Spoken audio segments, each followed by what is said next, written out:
Hi guys, இன்றைக்கி நம்ம பார்த்துட்டு இருந்த தாய் ட்ராமாவோட நெக்ஸ்ட் பார்ட் தான் பார்க்க போகிறோம். ஸோ சேனல் சப்ஸ்கிரைப் பண்ணி பெல் ஐக்கான் கிளிக் பண்ணி வச்சுக்கோங்க. லைக் பண்ணி ஷேர் பண்ணவும் மறக்காதீங்க. அப்போ தான் நாங்கள் போடுற வீடியோஸ் உங்களுக்கும் வரும், அதேமாதிரி மற்றவங்களுக்கும் ரெக்கமெண்டேஷனாக போகும். வித்தவுட் எனி டிலே ட்ராமாக்குள்ளே போயிடலாங்களா? இந்த எபிசோட் ஸ்டார்டிங் சீனில் நம்ம யூனா வந்துட்டு அந்த ஃபாரினர் எட்வர்டு தான் பார்க்க போகிறான். ஏன்னா அவன் தானே சொல்லியிருந்தான் லாஸ்ட் எபிசோட்லேயே, நான் சொல்கிறதுலாம் நீ செய்யணும் அப்படின்ற மாதிரி. ஸோ அதனால் இந்த வாட்டி வந்து அந்த வேலை கொடுக்க போகிறான். அதனால தான் வந்துட்டு யூனா போவாளா. இந்த சைடு பார்த்தா நம்ம ஹீரோ வந்துட்டு நம்ம கேட்டை வந்து ஃபார்முலாக கூப்பிட்டுட்ருப்பாரு. அதாவது ஃபார்முலா இல்லை, சரி நம்ம யூனா தான் வந்து ஒரு ட்ரை கொடுத்து பார்க்க சொன்னாலே, அதனால வந்துட்டு நம்ம ஹீரோவும் கொஞ்சம் பாசமாக கூப்பிட்ற மாதிரி தான் இருக்கும். என் கூட கொஞ்சம் வெளியே வர முடியுமா, நம்ம கொஞ்சம் வெளியெல்லாம் போயிட்டு எப்படி இருக்குன்னு சுற்றி பார்த்துட்டு வரலாம், வரியா அப்படி சொல்லிட்டு நம்ம ஹீரோ ரொம்ப ஜென்யூனாக கேட்பாரு. கொஞ்சம் பாசமாக கேட்குற மாதிரி தான் இருக்கும். இந்த பக்கம் நம்ம கேட்டுக்கு ஒரே வெக்கமாக இருக்கும். ஏன்னா நம்ம ஹீரோ வந்து ஃபஸ்ட் டைம் கூப்பிட்றாரு இல்லையா நம்ம கேட்ட, அதனால் வந்துட்டு என்ன சொல்கிறதுன்னு தெரியாமல் அப்படி வெக்கப்பட்டுக்கிட்டே போயிட்டுருப்பாங்க காரில் 2 பேரும். அப்புறம் வந்து அவங்களுக்குள்ள ஒரு ஜென்யூனான கான்வர்சேஷன் தான் இருக்கும். நம்ம ஹீரோவே ஃபீல் பண்ணுவார், யூனா கிட்டே பேசுகிற மாதிரி அவங்களால வந்துட்டு கேட்கிட்ட பேச முடியல. பட் ஸ்டில் கேட்டுக்கு வந்து அது சந்தோஷமாக தான் இருக்குது, அதை என்ஜாய் தான் பண்ணிகிட்ருக்கு அந்த மொமெண்ட்டெல்லாம். அப்புறம் நடுவில் இந்த மேப் விஷயத்தை பற்றியும் அவங்களுக்குள்ளே வந்துட்டு ஒரு கான்வர்சேஷன் போயிட்டு தான் இருக்கும். நம்ம ஹீரோட ஃப்ரெண்டு வழக்கம் போல் நம்ம கேட்டை வந்துட்டு துரத்துறது நிறுத்தவே இல்லை. நம்ம கேட் பின்னாடி சுற்றிட்டுருக்காரு. கேட்டால் ஐயோ இந்த மனுஷன் என்னை விட மாட்டுறானே அப்படின்ற மாதிரி அங்கங்கே ஓடிட்டுருக்கா.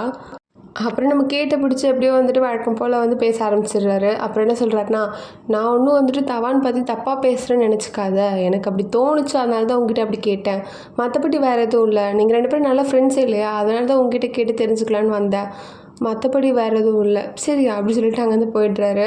இங்கே நம்ம கேட்டுக்கா இப்போ எதுக்கு இந்த மனுஷன் வந்தான், எதுக்கு இப்போ இதெல்லாம் சொல்கிறான் அப்படின்ற மாதிரி இருக்குது. அப்புறம் யோசிச்சுட்டு இருக்கும் போது அந்த குண்டு பையன் வந்துடுறான். அவன் நம்ம கேட்டு போட்டு வழக்கம் போல் டார்ச்சர் பண்ணிகிட்ருக்கான்.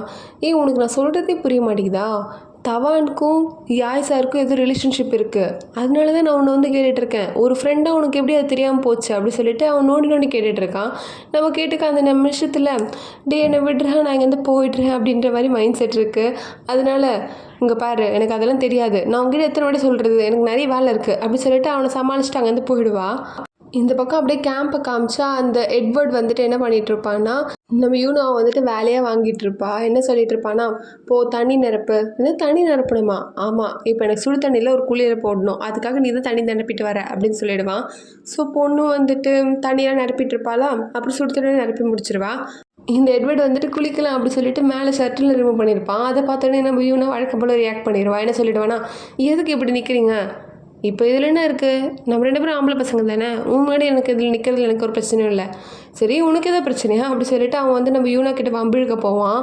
அப்போது என்ன ஆகிடும்னா, யூனா கையில் இருக்க சுடு தண்ணி வந்துட்டு அவன் மேலேயே ஊற்றிக்கும். ஸோ அதனால் அவன் யூனாவை அடிக்கலான்னு போவான். அந்த டைம் கரெக்டாக நம்ம ஹீரோ வந்துடுவார். ஹீரோ வந்து யூனாவை காப்பாற்றி விட்டுருவாரா. அப்புறம் யூனாக்கும் நம்ம ஹீரோக்கும் பயங்கரமான சண்டை போகும். அதாவது யூனா எதுவுமே பேச மாட்டான், நம்ம ஹீரோ தான் பயங்கரமாக திட்டி விட்டுருவார்.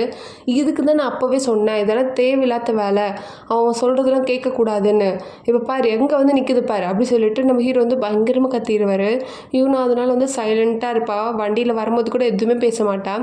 அப்புறம் நம்ம ஹீரோ வந்துட்டு வண்டியிலேருந்து இறங்கிடுவா. அப்போ கூட வந்துட்டு எதுவுமே பேச மாட்டாளா.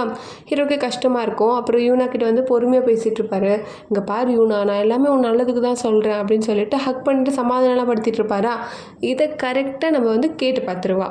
ஆக்சுவலி கேட்டுக்கு ஆல்ரெடி வந்து நம்ம ஹீரோ மேலேயும் யூனா மேலேயும் கொஞ்சம் சந்தேகம்லாம் இருக்கும். அதில் அந்த குண்டு பையன் வேறு நம்ம ஹீரோக்கும் யூனாக்கும் ஏதோ இருக்குது அப்படின்ற மாதிரி வேறு சொல்லியிருப்பான்ல, அதெல்லாம் வந்து யோசித்து பார்த்துட்ருப்பா நம்ம கேட்டு ஃபஸ்ட்லேருந்தே. நம்ம ஹீரோவும் யூனாவும் வந்து டான்ஸ் ஆடினது, அப்புறம் யூனாக்காக தானே நம்ம ஹீரோ வந்துட்டு கேட்ட இந்த ஊருக்கே கூட்டிகிட்டு வந்தார். அப்புறம் ஹீரோ யூனாவும் எப்போவுமே எப்படி அடிச்சு பேசிப்பாங்க, அந்த மாதிரி எல்லாத்தையுமே யோசிச்சு பார்க்குறா. இப்போ இந்த சீன் வேறு பார்த்துட்டாலா, அவ்வளோதான், பொண்ணுக்கு வந்து மனசுலாம் ஒரு நொறுங்கியே போயிடுச்சு. அதனால போங்கடா எல்லாமே என்னை ஏமாத்துறீங்க அப்படின்ற மாதிரி வந்துட்டு சோகமாக உட்காந்துட்ருப்பா. அப்போ கரெக்டாக வந்துட்டு நம்ம ஹீரோட ஃப்ரெண்டு வருவாரா.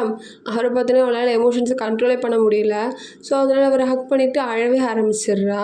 ஏன்னா நம்மக்கிட்ட இப்போ ஒருத்தவங்க வந்துட்டு நம்ம அழகிற நிலமையில் இருக்கும் போது நார்மலாக நம்ம பேர் சொன்னால் கூட அப்படியே கண்ணுன்னு தனித்தனியாக ஊற்றிடும்ல, அந்த மாதிரி ஒரு நிலைமைக்கு தான் வந்துட்டு நம்ம கேட் போயிட்டா. நம்ம ஹீரோட ஃப்ரெண்டுக்கு ஒன்றுமே புரியல, எதுக்குப்பா அழுகுற அப்படின்ற மாதிரி வந்துட்டு சமாதானப்படுத்திகிட்ருக்காரு. அப்புறம் இந்த இன்சிடெண்ட்க்கு அப்புறம் நம்ம யூனா வந்து பேசினாலுமே நம்ம கேட்டு வந்து யூனா கிட்டே பேசுகிறது இல்லை. அதனால் சைலண்ட்டாகவே போயிடுறா. யூனாக்கே வந்துட்டு ரொம்ப கஷ்டமாக போயிடுது, எதுக்கு இப்படி ரியாக்ட் பண்ணுறான்னு தெரியல. அப்புறம் யூனாவும் நம்ம ஹீரோ வந்துட்டு பேசிகிட்டு இருப்பாங்களா, இந்த மாதிரி கேட்டுக்கு என்ன ஆச்சுன்னே தெரியல, கேட்டு நான் அவாய்ட் பண்ணுற மாதிரி இருக்குது அப்படின்ற மாதிரி யூனா சொல்லிட்டு இருப்பா. அப்போ தான் நம்ம கேட்டும் வந்துட்டு அவங்களோட கேம்புக்கு வருவாளா, இவங்க 2 பேரும் ஒன்றா ரூம்லேருந்து வரதை பார்த்தா அவளுக்கு இன்னும் கடுப்பாயிடும். ஏன்டா இப்படி பண்ணுறீங்க அப்படின்ற மாதிரி யோசிச்சுட்டு அவள் பேசாமலே போயிடுவா. ஹீரோ முகத்தை கூட பார்க்க மாட்டா. ஹீரோக்கு ரொம்ப கஷ்டமாக இருக்கும், எதுக்கு இந்த பொண்ணு இப்படி ரியாக்ட் பண்ணுறா அப்படின்ற மாதிரி இருக்கும். பின்னாடி அந்த ஹீரோ ஃப்ரெண்டுக்கு ஒரு ஒன்றுமே புரியல, என்னடா நடக்குதுங்க அப்படின்ற மாதிரி இருக்கும். யூனா வந்துட்டு நம்ம சைலண்ட்டாக கேட்டு பின்னாடியே போயிடுவா. அப்புறம் நம்ம ஹீரோ கிட்ட வந்து ஹீரோ ஃப்ரெண்டு தான் பேச ட்ரை பண்ணுவார். என்ன ஆச்சு, தவானுக்கும் காங்க்கும் என்ன தான் ஆச்சு, 2 பேரும் வந்து ஒழுங்காக பேசிக்கிறது இல்லை போல இருக்கு, அவங்க 2 பேருக்கு ஏதோ பிரச்சனை போல், அதனால தான் காங் வந்து இப்படி ரியாக்ட் பண்ணிகிட்ருக்கான் அப்படின்ற மாதிரி பேசிகிட்டு இருக்காரு. நம்ம ஹீரோக்கா அவர் ஒரு மரமண்டியாக இருப்பார் போல இருக்கு, அவருக்கு ஒன்றுமே புரிய மாட்டேங்குது ஆரம்பத்துலேருந்தே. அவர் அசால்ட்டாக 2 பொண்ணுங்களோட வாழ்க்கையை விளையாடிட்டுருக்காரு அவருக்கே தெரியாமல். இதில் நம்ம கேட்டு தான் வந்துட்டு படாத பாடுபட்டுட்ருக்கா. அப்புறம் நைட் எல்லோரும் ஒன்று யோசித்து கவலைப்பட்டுட்டு இருக்காங்க. நம்ம யூனா வந்துட்டு நம்ம கேட்டு நினச்சி கவலைப்படுறா, கேட்டு பேச மாட்டாளே அப்படின்ற மாதிரி. நம்ம கேட்டால் யூனாக்கும் நம்ம ஹீரோக்கு ஏதோ ரிலேஷன்ஷிப் இருக்குது அப்படின்ற மாதிரி யோசிச்சுட்டு கவலைப்பட்டுட்டு இருக்காங்க. இந்த பக்கம் நம்ம ஹீரோட ஃப்ரெண்டு கேட்டுக்கு என்ன ஆச்சு, அதாவது அவரை பொறுத்த வரைக்கும் காங் தானே, காங்க்கு என்ன ஆச்சுன்னே தெரியலையே அப்படின்னு சொல்லி கவலைப்பட்டுட்டு இருக்காரு.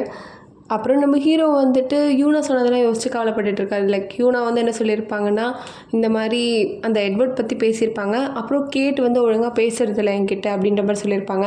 அதெல்லாம் நினச்சி நம்ம ஹீரோவும் யோசிச்சுட்ருக்காரு. 4 பேருமே வந்துட்டு என்னென்னமோ யோசிச்சுட்ருக்காங்க. அப்புறம் நெக்ஸ்ட் டே மார்னிங் நம்ம ஹீரோவும் அவங்க ஃப்ரெண்டும் நடந்து போயிட்டுருப்பாங்களா, அப்போ நம்ம யூனா வந்துட்டு, சார் இந்த மாதிரி காங்கை காணோம் அப்படி சொல்லிட்டு இன்ஃபார்ம் பண்ணுவாங்க. இங்கே நம்ம கேட்ட பார்த்தா, அதாவது நம்ம காங்கை பார்த்தா வந்துட்டு பஸ்ஸுக்காக வெயிட் பண்ணிகிட்ருக்காங்க. பஸ் வந்ததுக்கப்புறம் சைலண்ட்டாக ஏறி உட்காந்துட்டு போயிடலாண்டா அப்படின்னு யோசிக்கும் போது கரெக்டாக நம்ம ஹீரோ வந்துடுறாரு. இந்த ஹீரோவை புரிஞ்சிக்கவே முடியலப்பா. இந்த பக்கம் நம்ம யூனாக்கும் வந்துட்டு ரிலேஷன்ஷிப்பில் இருக்க மாதிரி பண்ணிகிட்ருக்காரு, அதே மாதிரி நம்ம கேட்டையும் வந்துட்டு அவருக்கு விடத்துக்கு மனசு இல்லையோ என்னமோ, கரெக்டாக பஸ் முன்னாடி வந்து நிற்கிறாரா, எதுக்கு இப்போ இவர் வந்தார் அப்படின்ற மாதிரி இருக்குது நம்ம கேட்டோட ரியாக்ஷன்.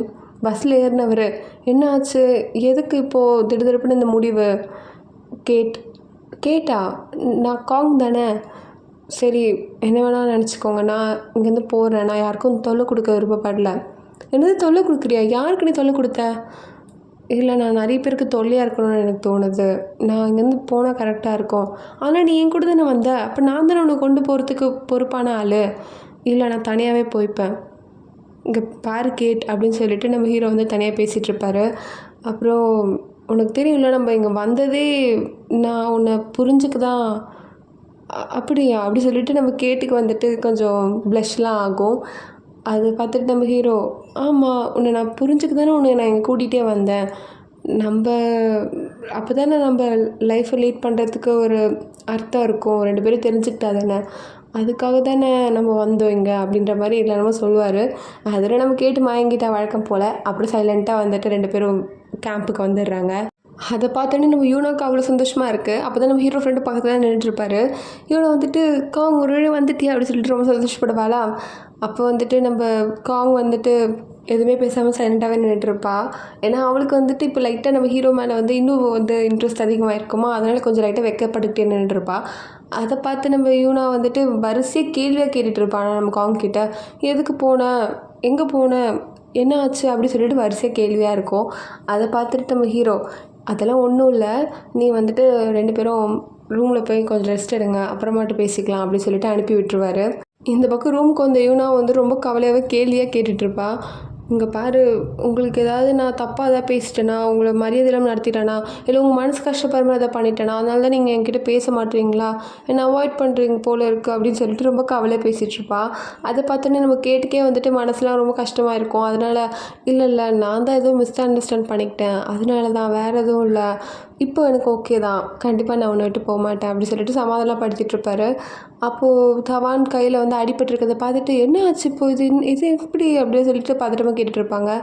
அதெல்லாம் ஒன்றும் இல்லை, அதான் அந்த எட்வர்டுக்கு ஹெல்ப் பண்ண போனோம் இல்லையா, அப்போ தான் சார் தான் என்னை காப்பாற்றி கூட்டிகிட்டு வந்தார் அப்படின்ற மாதிரிலாம் சொல்லிடுவான்.